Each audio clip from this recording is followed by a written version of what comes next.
ಪ್ರಿಯರಾದವರ, ಯೇಸುಕ್ರಿಸ್ತನ ನಾಮದಲ್ಲಿ ನನ್ನ ಪ್ರೀತಿಯ ವಂದನೆಗಳು. ಈ ಸ್ಥಳ ಹೇಗಿದೆ? ಸುಂದರವಾಗಿದೆಯಾ? ದೊಡ್ಡ ಗಾರ್ಡನ್ ರೀತಿ ಕಾಣುತ್ತಾ ಇದೆ ಅನ್ನುತ್ತೀರಾ? ಈ ಸ್ಥಳವು ಪೂರ್ವ ಮಲೇಷ್ಯಾದಲ್ಲಿ ಸಾರವಾಕ್ ಎಂಬಂತ ಒಂದು ರಾಜ್ಯ ಇದೆ, ಮಲೇಷ್ಯಾಗೆ ಸೇರಿದೆ. ಆದರೆ ಕೋಲಾಲಂಪುರದಿಂದ 2 ಗಂಟೆ ವಿಮಾನದಲ್ಲಿ ಇಲ್ಲಿಗೆ ಪ್ರಯಾಣ ಮಾಡಿ ಬರಬೇಕು. ಸಮುದ್ರದ ಮಧ್ಯೆ ಇರುವಂಥ ಒಂದು ದ್ವೀಪ ಇದು. ಈ ದೇಶಕ್ಕೆ ಒಂದು ದೊಡ್ಡ ಸಮೃದ್ಧಿ. ಇಲ್ಲೇ ಮೊದಲು 1909ರಲ್ಲಿ ಆಯಿಲ್ ಕಂಡುಹಿಡಿದರು. ಈ ಬೆಟ್ಟ ಪ್ರದೇಶದಲ್ಲಿ ಆಯಿಲ್ ಇದೆ ಎಂದು ಕಂಡುಹಿಡಿದು ಕೆನಡಾ ದೇಶದವರೇ ಅದನ್ನು ಕಂಡುಹಿಡಿದದ್ದು. ಆದ್ದರಿಂದ ಈ ಭಾಗವನ್ನು ಕೆನಡಿಯನ್ ಹಿಲ್ಸ್ ಎಂಬುದಾಗಿ ಈ ಭಾಗದ ಒಂದು ಬೆಟ್ಟ ಪ್ರದೇಶಕ್ಕೆ ಹೆಸರನ್ನು ಇಟ್ಟಿದ್ದಾರೆ. ಅದರ ನಂತರವೇ ಈ ದೇಶ ಸಮೃದ್ಧಿಯಾಗಿ ಬದಲಾಯಿತು. ಅದಕ್ಕೆ ಮುಂಚೆ ಈ ಮಿರಿ ಎಂಬಂತ ಪಟ್ಟಣ ಒಂದು ಮೀನುಗಾರಿಕೆಯ ಗ್ರಾಮವಾಗಿ ಇತ್ತು, ನಂತರ ಪಟ್ಟಣವಾಗಿ ಬೆಳೆಯಿತು. ಏನು ಆಶ್ಚರ್ಯ ಗೊತ್ತಾ? ಇಲ್ಲಿ ಮೋರ್ ದೆನ್ 50% ಕ್ರೈಸ್ತರು. ಮಲೇಷ್ಯಾದಲ್ಲಿ ಕ್ರೈಸ್ತರು ಹೆಚ್ಚಾಗಿರುವಂತ ಒಂದು ರಾಜ್ಯ ಇದು. ಅನೇಕ ಚರ್ಚಸ್ ಇದೆ. ಇಲ್ಲಿ 1973ರಲ್ಲಿ ಒಂದು ಉಜ್ಜೀವನ ಬಂದಿದೆ. ಗುಡ್ಡಗಾಡುಗಳಲ್ಲಿ ವಾಸಿಸುವಂತ ಆದಿವಾಸಿ ಜನರ ಮಧ್ಯೆ ಉಜ್ಜೀವನ ಉಂಟಾಗಿ ಯೇಸುವನ್ನು ಅಂಗೀಕರಿಸಿಕೊಂಡು ಅನೇಕ ಸಭೆಗಳು ಇವೆ. ಕೂಡಿ ಬಂದು ದೇವರನ್ನು ಆರಾಧಿಸಿ ಸ್ತುತಿಸುತ್ತಾರೆ. ಇಲ್ಲಿರುವಂತ ಎಂಪಿಗಳೆಲ್ಲ ಕ್ರೈಸ್ತರು, ಹಾಗೆ ರಾಜಕೀಯ ನಾಯಕರು ಕೂಡ ಕ್ರೈಸ್ತರು. ಇಂತಹ ಒಂದು ರಾಜ್ಯ ಮಲೇಷ್ಯಾದಲ್ಲಿ ಇದೆ ಎಂಬುದಾಗಿ ಅನೇಕರಿಗೆ ತಿಳಿಯೋದು ಅಲ್ಲವಾ? ಆ ರೀತಿಯಾಗಿ ಮಿರಿ ಎಂಬಂತ ಒಂದು ಪಟ್ಟಣ, ಸಮುದ್ರಕ್ಕೆ ಅಂಟಿಕೊಂಡಂತೆ ಇರುವಂತ ಒಂದು ಗಾರ್ಡನ್, ಬಹಳ ಸುಂದರವಾಗಿದೆ. ಈ ವಾತಾವರಣವನ್ನು ನೋಡಿದರೆ ಮನಸ್ಸಿಗೆ ಬಹಳ ರಮ್ಯವಾಗಿದೆ. ಅಂದರೆ ದೇವರ ಸೃಷ್ಟಿಯೇ ಬಹಳ ರಮ್ಯವಾದದ್ದು. ಇದನ್ನು ನಾವು ನೋಡಿ ಎಂಜಾಯ್ ಮಾಡಬೇಕು. ನಿಮಗೆ ರಜಾ ದಿನಗಳಲ್ಲಿ ಲೀವ್ ಇರುವಾಗ ಇಂಡಿಯಾದಲ್ಲೇ ಇಂತಹ ಅನೇಕ ಸ್ಥಳಗಳು ಇವೆ. ಊಟಿ ಇದೆ, ಕೊಡೆಕೆನಾಲ್ ಇದೆ, ಮೂನಾರ್ ಇದೆ, ಅದೇ ರೀತಿ ಮಡಿಕೇರಿ ಇದೆ, ಚಿಕ್ಕಮಗಳೂರು ಇದೆ. ಈ ರೀತಿಯಾಗಿ ಅನೇಕ ಪ್ರದೇಶಗಳು ಇವೆ. ಆದ್ದರಿಂದ ಅಂತಹ ಸ್ಥಳಗಳಿಗೆ ಕುಟುಂಬವಾಗಿ ಮಕ್ಕಳನ್ನು ಕರೆದುಕೊಂಡು ಹೋಗಿ ತೋರಿಸಬೇಕು. ದೇವರ ಸೃಷ್ಟಿಯನ್ನು ನೋಡು, ನಮಗಾಗಿ ಇದನ್ನೆಲ್ಲ ಉಂಟು ಮಾಡಿದ್ದಾರೆ ಎಂಬುದಾಗಿ. ಸರಿ, ಅದೆಲ್ಲ ಇರಲಿ, ನನಗೇನು ಹೇಳುತ್ತೀರಿ, ದೇವರೇನು ಹೇಳುತ್ತಾರೆ ಎಂಬುದಾಗಿ ಕೇಳುತ್ತೀರಾ? ಸತ್ಯ ವೇದದಲ್ಲಿ ಮತ್ತಾಯ 22ನೇ ಅಧ್ಯಾಯ 39ನೇ ವಾಕ್ಯ, ನಿನ್ನ ನೆರೆಯವನನ್ನು ನಿನ್ನಂತೆಯೇ ಪ್ರೀತಿಸಬೇಕು. ದೇವರು ಹೇಳುತ್ತಾರೆ, ಮೊದಲನೆಯ ಒಂದು ಕಟ್ಟಳೆಯನ್ನು ಹೇಳುತ್ತಾರೆ, ನಿನ್ನ ದೇವರಾದ ಕರ್ತನನ್ನು ಪೂರ್ಣ ಹೃದಯದಿಂದ ನೀನು ಪ್ರೀತಿಸಬೇಕು. ಅದು ಎಲ್ಲರೂ ಮಾಡುತ್ತಾರೆ. ದೇವರ ಮೇಲೆ ಪ್ರೀತಿ ತೋರಬೇಕು ಅಂದರೆ, ಓ ದೇವರನ್ನು ನಾನು ಪ್ರೀತಿಸುತ್ತೇನೆ ಹೇಳಿದರೆ ಮಾತ್ರ ಸಾಲದು, ಆತನ ವಾಕ್ಯದಂತೆ ನಡೆಯಬೇಕು. ಈಗ ನಂತರ ದೇವರು ಹೇಳುತ್ತಾರೆ, ನಿನ್ನ ನೆರೆಯವನನ್ನು ನಿನ್ನಂತೆಯೇ ಪ್ರೀತಿಸಬೇಕು. ಪ್ರೀತಿ ಎಲ್ಲರಲ್ಲೂ ಇದೆ ಅಲ್ಲವಾ? ದೇವರ ನಂಬಿಕೆ ಇಲ್ಲದವರು ಪ್ರೀತಿಯಿಂದ ಇದ್ದಾರೆ. ದೇವರೇ ಇಲ್ಲ ಅನ್ನುವರು, ಆದರೆ ಜನರನ್ನು ಪ್ರೀತಿಸುವರು. ಒಬ್ಬರು ಆಪತ್ತಿನಲ್ಲಿ ಇದ್ದರೆ ಸಹಾಯ ಮಾಡುವರು, ಒಳ್ಳೆಯದನ್ನು ಮಾಡುವರು, ಪ್ರೀತಿಯಿಂದ ಇರಬೇಕೆಂದು ಎಲ್ಲರೂ ಹೇಳುವರು. ಪ್ರೀತಿಯಿಂದ ಇರಬೇಕು ಎಂಬುದಾಗಿ ಎಲ್ಲ ಧರ್ಮದಲ್ಲೂ ಹೇಳುತ್ತಾರೆ, ಎಲ್ಲ ಜನರು ಹೇಳುತ್ತಾರೆ. ಆದರೆ ಯೇಸುವಿನ ಹಾಗೆ ಯಾರು ಹೇಳಿಯೂ ಇಲ್ಲ, ಮಾಡಿ ತೋರಿಸಿಯೂ ಇಲ್ಲ. ಅದನ್ನು ತಿಳಿದುಕೊಳ್ಳಬೇಕು. ಎಲ್ಲ ಧರ್ಮದಲ್ಲೂ ಪ್ರೀತಿಯ ಕುರಿತು ಹೇಳುತ್ತಾರೆ ಎಂದು ಹೇಳುತ್ತಾರೆ. ಪ್ರೀತಿಯನ್ನು ಯಾರು ತೋರ್ಪಡಿಸಿದರೂ ಹೇಳಿರಿ.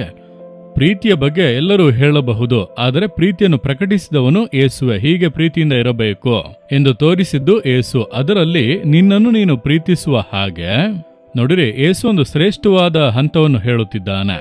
ಪ್ರೀತಿಯಿಂದ ಇದ್ದರೆ ಸಾಲದು, ನೀನು ನಿನ್ನಂತೆಯೇ ಮತ್ತೊಬ್ಬರನ್ನು ಪ್ರೀತಿಸಬೇಕು. ಅದುವೇ ಯೇಸು ಹೇಳುವಂತ ಪ್ರೀತಿಯ ಆಳವಾದ ಕಾರ್ಯ.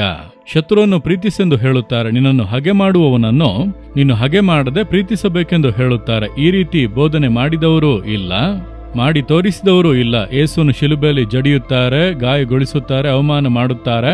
ಯೇಸು ಅವರ ಮೇಲೆ ಕೋಪಗೊಳ್ಳಲಿಲ್ಲ, ಸಿಟ್ಟುಗೊಳ್ಳಲಿಲ್ಲ. ಅವರನ್ನು ಕೂಡ ಕ್ಷಮಿಸುವಂತ ಪ್ರೀತಿಯನ್ನು ತೋರ್ಪಡಿಸುತ್ತಾನೆ. ತಂದೆಯವರನ್ನು ಕ್ಷಮಿಸಿ ಎಂದು ಬಾಳಿ ತೋರಿಸಿದವನು ಯೇಸುವೆ. ಆತನನ್ನು ಹಿಂಬಾಲಿಸುವವರಿಗೆ ಮಾತ್ರವೇ ನಿಜವಾದ ದೇವರ ಪ್ರೀತಿ ಇರಲು ಸಾಧ್ಯ. ಹಾಗಾಗಿ ಆ ಪ್ರೀತಿ ಇಲ್ಲ ಅಂದರೆ ನೀವು ಯೇಸುವನ್ನು ಅರಿತಿಲ್ಲ ಎಂಬುದಾಗಿ ಅರ್ಥ. ನೀವು ನಿಮ್ಮಂತೆ ಮತ್ತೊಬ್ಬರನ್ನು ಪ್ರೀತಿಸಿಲ್ಲ ಅಂದರೆ ಯೇಸು ನಿಮಗೆ ತಿಳಿಯದು. ಏನೋ ತಿಳಿದಂತೆ ನಟಿಸುತ್ತಾ ಇದ್ದೀರಿ, ಚರ್ಚಿಗೆ ಹೋಗಿ ಬರುತ್ತಾ ಇದ್ದೀರಿ, ಆದ್ರೆ ನಿಜ ಅದಲ್ಲ. ವಾಕ್ಯದ ಪ್ರಕಾರ ಬಾಳಬೇಕು. ಇದನ್ನು ದೇವರು ನನಗೆ ಕಲಿಸಿಕೊಟ್ಟರು. ಆರಂಭದಲ್ಲಿ ನಾನು ದೇವರೇ ಯೇಸು ಬಿಡಿಸುತ್ತಾನೆ ಸೇವೆಯನ್ನು ಆಶೀರ್ವದಿಸಿ ಎಂಬುದಾಗಿ ಸೇವೆಗಾಗಿ ಪ್ರಾರ್ಥನೆ ಮಾಡುವೆ. ದೇವರು ಹೇಳಿದರು, ಸ್ವಾರ್ಥವಾಗಿ ಪ್ರಾರ್ಥಿಸಬೇಡ, ಇತರರಿಗಾಗಿ ಕೂಡ ಪ್ರಾರ್ಥಿಸು. ಬೇರೆಯವರು ಸೇವೆ ಮಾಡುತ್ತಾ ಇದ್ದಾರಲ್ಲ, ಬೇರೆ ಸೇವೆಗಳು ಆಶೀರ್ವಿಸಲ್ಪಡಬೇಕು. ಸರಿ ದೇವರ, ಎಲ್ಲ ಮಿಷನರಿ ಸೇವೆಗಳು, ಸುವಾರ್ತೆ ಸೇವೆಗಳು, ಸಭೆಗಳಿಗಾಗಿ ಪ್ರಾರ್ಥಿಸಲು ಆರಂಭಿಸಿದ.